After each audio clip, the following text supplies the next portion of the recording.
अस्सलाम वालेकुम।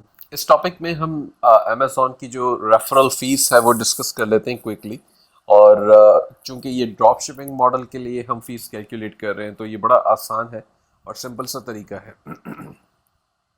पहली बात तो ये है कि अमेज़ॉन प्रोफेशनल सेलिंग प्लान आपको चाहिए। अगर आपके पास इंडिविजुअल प्लान है तो वो कोई सब्सक्रिप्शन फीस तो नहीं है, लेकिन फिर अमेज़ॉन आपसे पर आइटम फीस जो है वो 99 सेंट्स चार्ज करता है इंडिविजुअल प्लान पे।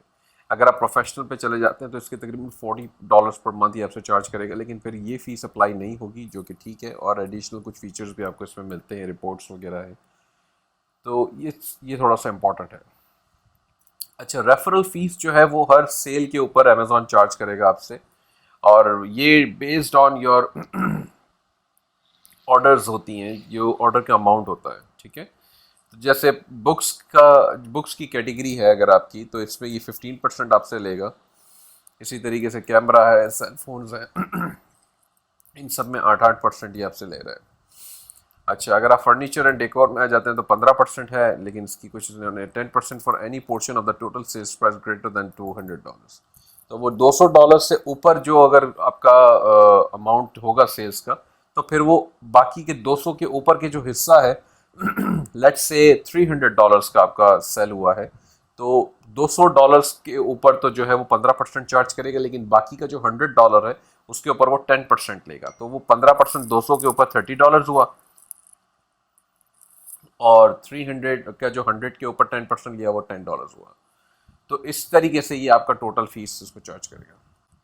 अब कह रहे हैं mattresses will be charge 15% regardless of price point. तो अब अगर मेट्रेस आपने $1000 का भी बेचा है तो इसने 15% लेना ही लेना है। अच्छा, इसके अंदर यहाँ पर एप्लीकेबल मिनिमम फीस भी होती है। तो अगर फॉर एग्जांपल आपने बहुत ही सस्ती कोई आइटम है जिसका मिनिमम फीस जो है वो 30 सेंट से कम आ रही है, तो ये 30 सेंट्स तो कम अज़ कम ये चार्ज करेगा। पहले ये ज़्यादा थी, कहीं कहीं पे ये ज़्यादातर $1 थी, लेकिन ये इन्होंने बाद में चेंज कर दिया था और इसको अब 30 सेंट्स कर दिया, जो कि हमारे लिए एटलीस्ट बहुत अच्छी बात है। ठीक है, होम एंड गार्डन में 15% है, किचन में 15% है, मेजर अप्लाइंसेस 15% है, म्यूजिकल इंडस्ट्री, अच्छा ये तमाम के ऊपर 15% है, पर्सनल कंप्यूटर्स के ऊपर 6% है, अनलॉक सेल फोन्स के ऊपर 8% है, क्लोथिंग के अंदर 17% है। इसी तरीके से आपको gift cards, industrial and scientific की कैटेगरी में 12% है। तो ये कैटेगरी की फीस आपको पता एटलीस्ट होनी चाहिए। नॉर्मली हम एवरेज आउट कर देते हैं इसको 15% पे, क्योंकि ज़्यादातर सबके ऊपर 15% ही होता है। कोई एक आध दो कैटेगरीज हैं जिसके ऊपर चेंज हो रहा होगा, जैसे ये इंडस्ट्रियल एंड साइंटिफिक है, इसमें 12% है।